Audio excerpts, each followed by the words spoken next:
और फिर मेरे दिल जले आशिकों, आई होप आप अपनी ज़िंदगी में बहुत खुश होगे, मस्त होगे। मुझे पता है तुम अपनी ज़िंदगी में खुश नहीं हो। ऐसा लग रहा है तुम्हारी स्माइल किसी ने छीन ली है।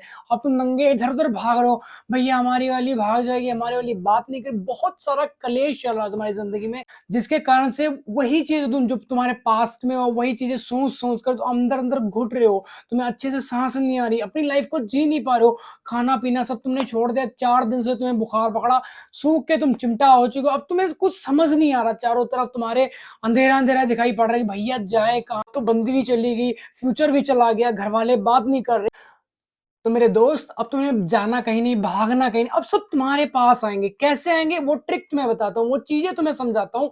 जो सच्चाई है, सच्चाई थोड़ी-सी कड़वी होती है, वो मतलब सच होती है, वो तुम्हें एक्सेप्ट ही करनी पड़ेगी। अगर तुम नहीं करोगे, तो उन्हीं चीज़ों में तुम घुट-घुट कर मरते रहोगे, वही चीज़ें सोचते रहोगे, उन्हीं के बारे जो तुम्हारा शरीर है, कहीं न कहीं अंदर से तुम जलते रहोगे, खत्म होते चले जाओगे कहीं न कहीं तो, ठीक है? हमारी सबसे बड़ी जो गलती होती है, वो ये होती है कि हम ब्रेकअप होने के बाद भी अपना ना पास्ट संभाल कर रखते हैं कि मतलब आगे काम आए। कैंसर से भी ज़्यादा खतरनाक है वो, कैंसर से भी। हमें ऐसा लगता है कि आने वाले टाइम में कभी कोई बंदी ऐसा कोई काम करेगी तो उसे ब्लैकमेल करने लग जाएँगे। बिल्कुल भी मत करो ये बात। अगर तुम अपने फ़ोन में रखे हो ना उसकी यादें, उसके मतलब फ़ोटोज़, उसकी कॉल हिस्ट्री, उसकी चैट, उसके लास्ट सीन, बहुत सारी चीज़ें तुम संभाल कर रखते हो ना, तो अगर आज ही के आज तुम उन्हें डिलीट कर दो, तुरंत ऑन द स्पॉट। अब मान लो आपका ब्रेकअप 2 महीने, 4 महीने पहले हो चुका है, ठीक है? तुम्हारी बंदी किसी थर्ड पर्सन के साथ में चली गई, उसके साथ में रिलेशनशिप में चली गई। अब वो जब फँसाएगी ना, तुम्हें फँसाएगी, उसे नहीं फँसाएगी, उसके साथ मज़े जब वो पकड़ी जाएगी ना, तो सबसे पहले तुम्हारे गाँड पे डंडे चलेंगे, ये चीज़ ध्यान रखना। अपने घर में बताएगा उसका बाप इतना खतरनाक है ना, खंभे से सटा के तुम्हारे गाँड के ऊपर लट चलाएगा, वो तुमसे दर्द बर्दाश्त नहीं हो पाएगा, बच ना पाओगे। तो इसलिए आज की आज ही उसकी जो पास्ट तुम्हारे पास बचा है, उसकी फ़ोटोज़ बची होंगी, उसकी यादें बची होंगी, उसकी मेमोरीज़ जो उसके कॉन्टैक्ट्स नंबर, उसके स्क्रीनशॉट्स, बहुत सारी चीज़ें तुमने सँभाल कर अपने पास रखी होंगी, तो उन्हें डिलीट करने की ज़रूरत। कर दो डिलीट उन्हें। जो तुम अपनी ज़िंदगी में मूव ऑन नहीं कर पा रहे हो, तड़प रहे हो, चिल्ला रहे हो, घबरा रहे हो, कभी-कभी तुम्हें सवारी होने लग जाती, पिछवाड़े से छींकें आने लग जाती, तुम्हें मिर्गी का दौरा आने लग जाता, दिल का दौरा तुम्हें आने लग जाती, भैया बच ना पाएँगे अब, ना बच पाएँगे। ऐसे तुम सोचने लग जाते हो, तो मेरे भाई ज़िंदगी तुम्हारी है, क्यों नहीं बच पाओगे? तुम्हारी ज़िंदगी से गए ही क्या है? हर चीज़ तो तुम्हारे पास परफेक्ट है, तुम्हारी ज़िंदगी से वो चीज़ें गई। अब मान लो जैसे तुम्हारे भगवान ना करे कहीं तुम्हारे पे फिंसी हो जाती, छोटे-छोटे फोड़े नहीं हो जाते, दाने हो जाते हैं, ठीक है? जब वो पकते हैं उसमें पस पड़ी होती है, जब तक वो पस तुम्हारे अंदर रहेगी ना, तुम्हारी गाँड दुखती रहेगी, दर्द होता ही रहेगा, तुम्हें जितने मर्ज़ी पेन किलर खा लो, इस टाइम पे पेन किलर का असर खत्म होगा ना, वो दर्द फिर स्टार्ट हो जाएगी, तो तुम क्या करोगे? वैसे पार्टनर की तुम्हारी यादें हैं, वो तुम्हारा पीछा तब तक नहीं छोड़ेंगी जब तक तुम उसे डिलीट नहीं करोगे। एक दिन तुम्हें ऐसा लगता है तुम्हारे हाथ काँपेंगे, डिलीट करने से तुम्हें बहुत घबराहट सी होगी, यार नहीं डिलीट करनी चाहिए वो, बट कर दो डिलीट एक बार, ठीक है? बाद में तुम्हें आराम मिलेगा। वही चीज़ें जो तुम्हें आज दुःख दे रही ना, तुम सिर्फ़ अपने मन को नहीं देख पा रहे हो, सिर्फ़ अपने मन को, जो जहाँ फँसाएगा तुम्हारा सिर्फ़ तुम्हें मन फँसाएगा। जितने उल्टे-सीधे काम करवाता, ये तुम्हारा मन करवाता। मन कर रहा है कि बंदी से बात करें, उसको बोलो 4 लठ मारेंगे तुम्हारे गाँड के ऊपर, ठीक है? 5 किलोमीटर, 10 किलोमीटर तुम पैदल चल जाओ, ठीक है? नहीं 100-200 उठक-बैठक मार दो, तुम्हारा मन तुरंत शांत हो जाएगा, ठीक है ना? और तुम क्या करते हो, जाके लैट्रिन में आके हिलाना चालू कर दो, वो उसका हल नहीं है। तुम अगर सच में अपने मन पे कंट्रोल पाना चाहते हो ना, तो ये जब तुम्हें लगे कि अब बच नहीं पाएँगे, उसकी याद आने लग जाए, उठक-बैठक लगाने लग जाओ। 200 उठक-बैठक मारो, तुम्हारे गाँड से धुआँ निकलने लग जाएगा। उसके बंदे की बातें छोड़ो, उसका चेहरा सब कुछ तुम भूल जाओगे कि तुमने कभी ज़िंदगी में उन्हें प्यार किया भी, तुम्हारा ब्रेकअप हुआ है, ऐसी चीज़ें आने लग जाती हैं। तो घबराना नहीं, गिड़गिड़ाना ही नहीं। जो ये आई लव यू, ठीक है, बेबी मैं तुम्हारे लिए जान दे सकती हूँ, बच नहीं पाऊँगी, तुम हमारी ज़िंदगी की जान हो, ये बहुत बड़े-बड़े सपने दिखाती। तो ये जो आई लव यू है, एक छोटी-सी पिच है। पिच समझते हो, जो क्रिकेट पिच होती है?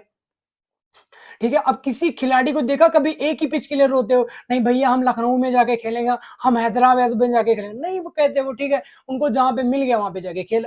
हर जो खिलाड़ी होता है वो नई-नई पिच ढूँढना चाहता है। नई-नई पिच कहने का मतलब ये है, आज मान लो हैदराबाद में खेल रहा है, कल अहमदाबाद में खेलने जाएगा, परसों लखनऊ में खेलने गया या कहीं फॉरेन कंट्री बाहर चला जाए खेलने के लिए। ठीक है? बात यहाँ पे पिच की हो रही है। तुम सालों गलत मत लेके जाना। ठीक है? हर बात तुम साला ऐसा लौंडियाबाजी में लेके नहीं लगा। तो लौंडियाबाजी में बट ये चीज़ें तुम्हें समझा रहे हैं कि मतलब एक ही पिच के लिए कोई खिलाड़ी रोता नहीं, तो अगर एक अच्छा खासा खिलाड़ी किसी पिच के लिए नहीं रो रहा, तो तुम काहे चूतिया एक ही बंदे के लिए रो रहे हो, एक ही बंदे के लिए रो रही हो तुम। एक नंबर की नल्ली हो तुम। कहने का मतलब ये है, अपना यूज करवा रहे हो, शर्म नहीं आती तुम्हें? कभी सोचा नहीं तुमने अपने बारे में कि तुम्हारा ड्रीम क्या होगा, कि तुम्हारा आगे आने वाला टाइम क्या हो? टाइम कभी भी सेम नहीं रहता। तुम्हें ऐसा लगता है कि टाइम एक ही जैसा ना, कभी नहीं रहता एक जैसा टाइम। अगर आज 2024 में तुम नोकिया 1208 चला रहे हो तो पता नहीं कब टाइम तुम्हारा चेंज हो, 2025 तक तुम 16 प्रो मैक्स तक पहुंच सकते हो, ठीक है ना? तो टाइम एक जैसा नहीं होता। कल तक तुम्हारी लाइफ में वो बंदी थी, आज वो नहीं है, कल को दूसरी आ जाएगी, ठीक है? तो टाइम चेंज होता रहता है। किसी भी आदत को छुड़ाना इतना आसान नहीं होता। जैसे तुम्हें सुबह लेट उठने की आदत पड़ चुकी है, मान लो तुम 8 बजे सो के उठ रहे हो, ठीक है? तो तुम डेली 1 हफ्ते तक 10 दिन जितना मर्जी रात को तुम्हारे पिछवाड़े में आग लो कि बस 4 बजे, 6 बजे, 5 बजे उठ जाएँगे, कुछ भी हो जाए 5 बजे उठना है। अब सुबह जब अलार्म बजता तो ना तुम उसे साइड वाला बटन दबा के साइलेंट कर दो कि चुप कर जा, सो जा। तुम्हारी आदत ही तो लगी है वो 8 बजे उठने की, आदत ही तो लगी है बंदी से बात करने की, ठीक है? ऐसे तुम्हारी बंदी को मर्द बदलने की आदत लगी है। वो छूट ही नहीं सकती, जो मर्ज़ी कर लो तुम, उसके लिए नस काट डालो, शायद स्टेटस लगाओ, जो मर्ज़ी कहने का मतलब कर लो, उस बंदी को कोई फ़र्क नहीं पड़ा। तुम्हें ऐसा लगता होगा कि जो बंदी पहले हमें प्यार करती थी, 2 महीने पहले, 4, जब तक तुम अच्छा जब जैसे तुम्हारा नया-नया रिलेशन स्टार्ट होता था ना, तो अच्छी-अच्छी बातें होने लग जाती हैं, भोली-सी सूरत, आँखों में मस्त, बहुत अच्छे-अच्छे गाने स्टार्ट हो जाते हैं। बेबी हम घूमने वहाँ पे चलेंगे, शादी करेंगे तो पहला बच्चा वहाँ पे पैदा कराएँगे। ये दुनिया बकचोद होता, जो बकचोद ही रहता है, ठीक? ये सारी चीज़ें कल भी बकचोद थी, आज भी हैं और कल भी रहेंगी, ठीक है? तो इन सब चीज़ों में उलझना नहीं है। देखो तुम्हारी लाइफ़ है ना 100 साल की, 200 साल की, और लड़की का पार्ट जो होता है वो सिर्फ़ 1 महीने या 2 महीने, 4 महीने का होता है, इससे ज़्यादा नहीं होता। तो 1 महीने, 2 महीने के चक्कर में तुम अपनी 99 साल की ज़िंदगी बर्बाद नहीं कर डालोगे, ठीक है ना? तो चीज़ों को समझो, जो तुम्हारी ज़िंदगी है, उसे अपने तौर तरीके के हिसाब से जियो, ठीक है ना? कोई बंदी जा रही है, गाँड़ मरा अपनी, तुम्हारी तरफ से कट ऑफ हो गया, जाने दो, उसके पीछे नहीं भागना। कहने का मतलब ये है, जितना तुम उस बंदी या बंदे के पीछे जाओगे, चूतिया ही कहलाओगे। भाई मैं अपने 8 से 9 साल के एक्सपीरियंस से बता रहा हूँ, बंदी किसी की सगी नहीं होती, हो ही नहीं सकती, इम्पॉसिबल, मैं कह रहा हूँ, आज के टाइम पे इम्पॉसिबल। साला मैं इतना चूतिया था ना अपने रिलेशन में, बहनचोद हमारा 5 से 6 बार तो ब्रेकअप हो, वो आ जाती थी नल्ली गांडा लेके, बस हमारी से गलती होगी, प्लीज माफ कर दो, ये वो, बहन की लौड़े, 2 4 10 बार रोई, हम चूतिया, ठीक है कोई बात नहीं, आ जाओ, ठीक है, रहने लग जाते थे। इतने चूतिया बंदा। तो बहनचोद आगे जो मर्जी हो जाए अपनी लाइफ में, चिल करो, फन करो, अपनी लाइफ को अपने हिसाब से जीना हमें, ठीक है ना? उसकी यादें हैं, बहुत सारी चीजें होती है, हर चीज डिलीट हो जाती है, ठीक है? जैसे तुम्हारे फोन से मतलब बिना मतलब की चीजें डिलीट कर देते हो ना, काफी सारे ऐसे वीडियोस होते हैं, बहुत सारी ऐसे फोटोज होते हैं, हर किसी के फोन में होती है, ठीक है ना? वो तुम आसानी से डिलीट करते हो ना, वैसे अपनी जो तुम्हारा पार्टनर रहा है, जो तुम्हारी बंदी रही, जो तुम्हारा बंदा रहा, उसे डिलीट कर दो, क्योंकि जब तक तुम डिलीट नहीं करोगे, वो कैंसर से भी ज्यादा खतरनाक है। वो तुम्हें हमेशा दुख ही देता रहेगा, मतलब कहने का मतलब अपनी खुल के लाइफ जी नहीं पाओगे, ठीक है? तो आई होप आपको वीडियो टॉपिक समझ तो आए, वीडियो को लाइक, कमेंट, शेयर जरूर करना, और नेक्स्ट वीडियो किस टॉपिक पे नीचे कमेंट करके जरूर बताना।